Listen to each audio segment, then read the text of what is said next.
అందరికీ నమస్తే, welcome back to our channel. ఈ రోజు మనతో గెస్ట్ గా ఉన్నారు పొలిటికల్ అనలిస్ట్ అశోక్ కుమార్ గారు. సార్ నమస్తే. సార్ ఏపీ ఐటీ మినిస్టర్ అయిన నారా లోకేష్ గారు ఢిల్లీ పర్యటన చేసిన ప్రతిసారి వైసీపీ నాయకులు భయపడుతున్నారు. అంటే వాళ్ళు మారే ఛాన్సెస్ ఉంటాయి అన్నట్టుగా బయట టాక్ కూడా వస్తుంది. అంటే ఎందుకు ఇలా అంటున్నారంటారు? మీరు అన్నట్లు అసలు ప్రభుత్వం ఏర్పడి దాదాపు 2 ఏళ్ళు ఆల్మోస్ట్ అవుతుంది.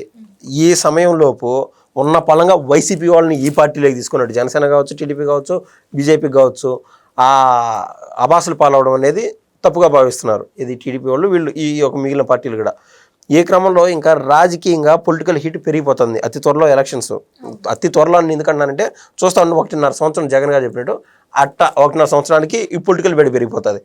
అప్పుడు ఆటోమేటిక్గా ఇది దాదాపు 263 ఎమ్మెల్యే స్థానాలకి పరిధి పెరుగుతుంది. ఈ సమయంలో వైసీపీ వాళ్ళకి కూడా స్పేస్ ఉంటుంది టీడీపీలోకి, జనసేనలకి, బీజేపీలోకి పోవడానికి. ఇది కాదు మేము 60 కోట్లు పెట్టుకుంటాం, 70 కోట్లు పెట్టుకుంటాం, జగన్ అన్న నాకు ఎమ్మెల్యే సీట్ ఇచ్చాడంటే నీకు సీట్ వచ్చాది, నువ్వు లైఫ్ టైం నేను పలానా నియోజకవర్గం నుంచి పోటీ చేశానని చెప్పుకోవడం తప్ప గెలుపు ఉండదు, ఏముండదు. తర్వాత నువ్వే జగన్ గారి ఇంటి దగ్గర ధర్నా చేయాల్సి ఉంటుంది. సారో నేను ఈ మాదిరి ఇన్ని కోట్లు డబ్బులు ఇచ్చినాను, నాకు అది పోయినాయి, నేను పక్క నియోజకవర్గానికి కూడా ఇన్ని డబ్బులు ఇచ్చాను, మీరు ఏదో పెద్ద మనసు చేసుకున్న దాంట్లో అర్థం డబ్బులు అన్నీ ఈయన సార్ అని చెప్పి ఆ పరిస్థితి, ఆ దుస్థితి ఖచ్చితంగా వస్తుంది. సో మనకే ఈ మాదిరి ఉన్నప్పుడు క్షేత్రస్థాయిలో దిగే వాళ్ళకి ఇన్ని ఆలోచనలు ఉంటాయి. ఏది ఏమైనా కూడా టీడీపీ ఎమ్మెల్యే సీట్ కావాలని, జనసేన బీజేపీ సీట్లు కావాలని చెప్పి వాళ్ళు పరితపిస్తున్నారు. బట్ వాళ్ళకి అవకాశం కుదరట్లా. ఈ క్రమంలో నారా లోకేష్ గారు ఢిల్లీ పర్యటన చేస్తూ ఉన్నారు కదా. ఇన్ని రోజులు ఏమనుకుంటా ఉన్నారు, జగన్ గారు ఢిల్లీలో ఏదో పట్టు బిగించున్నారు, అక్కడ పైన ఢిల్లీ పెద్దలతో ఈయన లోపకారికంగా ఏదో ఒప్పందం ఉండదు, లేకుండా ఆయన కేసులో మూమెంట్ ఉండేది కదా అని అనుకుంటున్నారు. బాగానే ఉన్నది. ఇప్పుడు లోకేష్ గారు కానీ, కళ్యాణ్ గారు కానీ, సిబిఎన్ గారు కానీ, పక్కన రాష్ట్రంలో ఉన్నటువంటి ఏ ముఖ్యమంత్రులు కానీ ఢిల్లీలో ఉన్నటువంటి పెద్దల్ని మార్పులు చేర్పులు ఏదో చేసేయాలంటే మనం మనుషులమే, సంస్థాగతంగా కొన్ని ఇబ్బందులు ఉంటాయి. కానీ నిజం నిలకడ మీద తెలుస్తుంది. ఈ కాలంలో అంటే ఈ జన్మలో చేసినటువంటి పాపము ఈ జన్మలోనే ఖచ్చితంగా తీర్చుకోవాలా. ఈ క్రమంలో లోకేష్ గారు అక్కడికి పోయినప్పుడు ఆయన ఎందుకు పోతున్నాడు, సారు ఈ మాత్రం మాకు గూగుల్ కంపెనీ అయితే వచ్చింది, ఆర్సిల్ఆర్ మెటల్ వాళ్ళు వస్తూ ఉన్నారు, మేము మా ప్రభుత్వం నుంచి ఏపీ నుంచి ఈ మేరకు రాయితీ ఇద్దాం అనుకున్నాం సార్. అయితే ఒక అగ్రిమెంట్ రూపంలో కేంద్రం నుంచి కూడా ప్రతి సంవత్సరానికి ఆర్సిల్ఆర్ మెటల్ వారికి ఈ మేరకు రాయితీ ఇస్తే వాళ్ళు సుముఖంగా 7 కంపెనీలు పెట్టడానికి సిద్ధంగా ఉంటారు, అనుబంధ పరిశ్రమలు వస్తాయని చెప్పి ఇట్లాంటి వాటిపైన లోకేష్ గారు అక్కడికి పోతున్నారు. కానీ ఈ లోకేష్ గారి మంచితనము, ఈయన యొక్క స్పీడ్ చూసి, ఈయన యొక్క తెలివితేటలు, ఈయన యొక్క థాట్స్ చూసి వీళ్ళు ఎవరైతే వైసీపీ వాళ్ళు ఉన్నారో వాళ్ళు భయపడిపోతున్నారు. ఒకవేళ లోకేష్ గారు జగన్ గారి కేసుల్లో ఏదన్నా కదలికి ఏమైనా తెచ్చన్నారేమో, ఆడేమన్నా తేనెపట్టిపైన ఏమైనా రాయేస్తే అయ్యే ఏ విధంగా అయితే చేసిన మోసాలు కానీ అక్రమాలు కానీ ఇవన్నీ ఢిల్లీ పెద్దలకు గుర్తు చేస్తున్నారేమో. ఒక్క తప్పు ఏదైతే జగన్ గారు చేశారో దానిపైన కేసు పడకపోయినా కూడా, అన్ని కేసు మూమెంట్ లేకపోయినా కూడా వేరే కేసులోనే మూమెంట్ వస్తుందేమో అని చెప్పి నిరంతరం నరకయాతనలో చూస్తూనే ఉన్నది ఈ యొక్క వైసీపీ పార్టీలు. ఇది కాక నారా లోకేష్ గారు ఆయన ఏ విధంగా అయితే మనం రాష్ట్రంలో డెవలప్మెంట్ చేస్తున్నామని మనం చూస్తున్నాం. ఐటీ శాఖలో దేశ చరిత్రలో ఈ 2 సంవత్సరాల్లో ఒక స్వర్ణయుగం అని అయితే చెప్పగలుగుతాను. ఆంధ్రప్రదేశ్లో ఈ యొక్క డెవలప్మెంట్ కార్యక్రమాలు, ముఖ్యంగా ఐటీ శాఖలో బయట నుంచి అనేక కంపెనీలు రావడం, అనేక కంపెనీలు ఎంఓఏలు చేసుకోవడం, అనేక మందికి ఉద్యోగాలు రావడం, రానున్న 3 సంవత్సరాలు 4 సంవత్సరాల కాలంలో ఒక రేంజ్ ఉంటుంది. ఇంత speed is of doing business కింద నారా లోకేష్ గారు తన యొక్క శాఖని పరుగులు పెట్టిస్తున్నారు.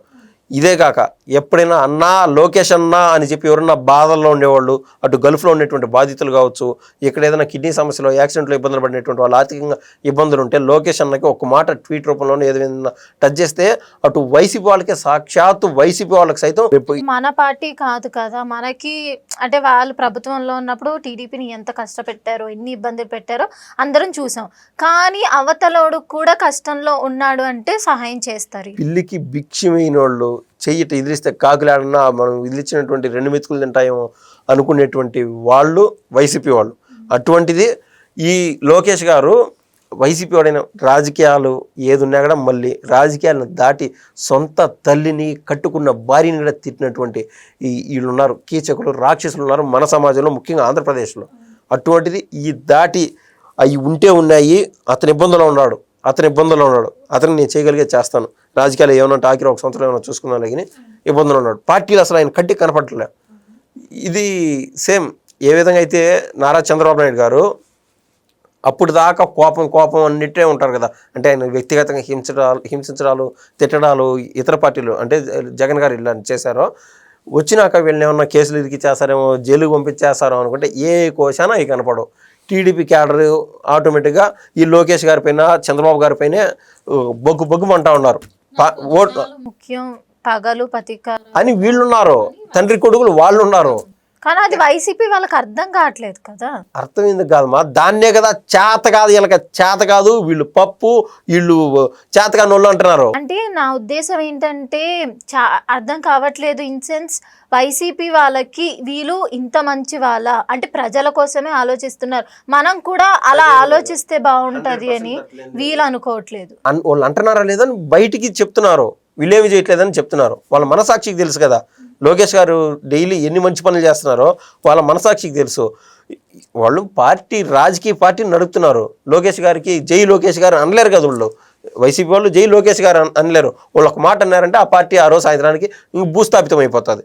ఇప్పుడు జగన్ గారు వ్యక్తిగతంగా తీసుకున్నటువంటి డిసిషన్స్, ఒక పక్క లోకేష్ గారు నిరంతరం బాహుబలిలో ఏ విధంగా అయితే ప్రభాస్ గారి యొక్క కట్అవుట్ ఆ రేంజ్లో ఉంటుందో, అదేవిధంగా బలాల దేవుడు కట్అవుట్ అంత రేంజ్లో మిగిలిపోతుంది అనమాట. బాహుబలి పార్ట్ 1లో ఇంటర్వెల్ సీన్లో ఆ మాదిరి లోకేష్ గారు ఒక రేంజ్లో ఉంటే జగన్ గారు ఎక్కడున్నారో అక్కడికి ఆగిపోయినారు. అంతకు మించి దిగజారిపోతూనే ఉన్నారు. ఎక్కడికో ఆ కర్ణాటకకు పోయి యలహంక ప్యాలెస్లో కూర్చొని వారానికి 2 వారాలకు వచ్చి అది ఏదో న్యూస్ రీడర్ చదివినట్టు ఆయన 2 డైలాగులు వేసుకోవడం ఎంతసేపు ఉంటాయి. మనం నవ్వుకోవడానికి కామెడీ ఎలిమెంట్ మాత్రం చూస్తున్నారు. కానీ నీకు ఆకలి అయితే సరేలే మా తల్లే ఒక 3 రోజులు నాకు డబ్బులు వచ్చాయి, 10,000 డబ్బులు వచ్చాయి, ఆ రోజు నీకు బిర్యానీ పెట్టేస్తానులే అంట. నువ్వు ఆ 3 రోజుల కోసం వెయిట్ చేస్తావా? ఈ పూట ఆకలి తీర్చడం కదా కావాలా? అది తేడాలో జగన్ గారికి లోకేష్ గారికి అది తేడా. మీకు ఆకలి అవుతుంది అంటే ఒక్క గంట సేపు అమ్మా ఉండమ్మా మా వాళ్ళు వస్తారని చెప్పి నీకు సాయం చేసేటువంటి పరిస్థితిలో లోకేష్ గారు ఉన్నారు. ఇప్పుడు అధికారంలో ఉన్నప్పుడు కాదు, అధికారంలో లేనటువంటి సమయంలో కూడా మచ్చుక్కి ఏదైతే నిన్న మొన్న కూడా ఇది ఎవరైతే చేనేత కార్మికులు ఉన్నారో సంవత్సరానికి ప్రభుత్వ ఖజానాకి 150 కోట్లు భారం పడుతుందని తెలిసి కూడా 200 యూనిట్లు ఫ్రీగా ఇవ్వడం మొదలుపెట్టారు. ఈరోజు నుంచే జియో పాస్ అయిపోయింది. చేనేత కార్మికుల్లో ఎవరైతే మగ్గం వేస్తూ ఉంటారో వాళ్ళకి 200 యూనిట్లు, అదే పవర్ లూమ్స్ పెట్టుకొని కొంచెం హై రేంజ్లో చేసే వాళ్ళకి 500 యూనిట్లు కల్పించడం, తద్వారా ఒకే సంవత్సరానికి 8,000 రూపాయల పైన మిగిలిపోతుంది ఆ మాత్రం చిన్న తరహా కుటుంబాలకి. ఏకంగా 22,000 పైన మిగిలిపోతుంది ఈ పవర్ లూమ్స్ నడిపేటువంటి వాళ్ళకి. ఈ మాత్రం వాళ్ళు పడేటువంటి కష్టంలో నిరంతరం ఏదో ఒక రూపేణా సాయం చేస్తూ ఉన్నారు.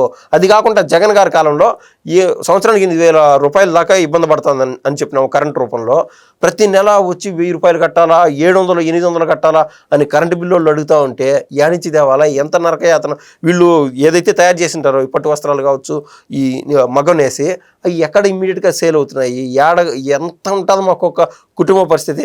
అది లోకేష్ గారు ప్రతి ఒక్క కుటుంబంలో పెద్ద బిడ్డగా ఈరోజు వ్యవహరిస్తున్నారు. సాక్షాత్తు శివుడికి సైతం అవ్వదు, చేత కాదు ప్రతి ఒక్కరికి సాయం చేయడం, అన్ని వేళ మంచి చేయడం కూడా. అట్టాడిది నారా లోకేష్ గారు మానవ మాత్రుడు ఎంతమా. సో అయినను నిరంతరం దేవుడు ఆయన ఇచ్చినటువంటి ఒక మంచి జీవితం ఇచ్చారు. ఒక మాజీ ఎవరైతే రామారావు గారు మనవడుగా, ఒక సీఎం మనవడుగా, ఒక సీఎం బిడ్డగా, ఒక ఛాంపియన్కి తండ్రిగా ఈయనకున్నటువంటి అంటే ఇది ఒక దేవుడు ఒక అద్భుతాన్ని సృష్టించాడు నారా లోకేష్ గారి రూపంలో. అటువంటి అద్భుతాన్ని ఒక అహం రూపేణ వేరే రూపంలో తీసుకెళ్ళి ప్యాలెస్లు కట్టుకొని జనానికి ముఖం చూపించకుండా లేకుండా అధికారంలో ఉన్నప్పుడు కూడా ఎండకు గాలికి వానకి తిరుగుతా ప్రతి ఒక్కరికి చేరువవుతున్నారు. ఇవన్నీ చూడలేక బాహుబలిని చూడలేక ఏ విధంగా అయితే బాహుబలిలో వీడు ప్రాణంతో ఉంటే ఎక్కడున్నా రాజేరా స్వామి అని ఆ విధంగా ప్రతిరోజు వైసీపీ అధినేతలకి ఈయన తలుచుకుంటే కడుపు మంటకి తట్టుకోలేకున్నారని నేనైతే స్పష్టంగా చెప్పదలుచుకున్నాను. దగ్గరలో ఈనో ప్యాకెట్లు కొనుక్కొని ఇంకా అది వాడటం మొదలు పెడతానని చెప్పి కూడా భావిస్తున్నాము. Thank you sir. Thank you. చూసారు కదా, ఇది మన వీడియో. మరిన్ని లేటెస్ట్ అప్డేట్స్ కోసం మా ఛానల్ని సబ్స్క్రైబ్ చేసుకోండి.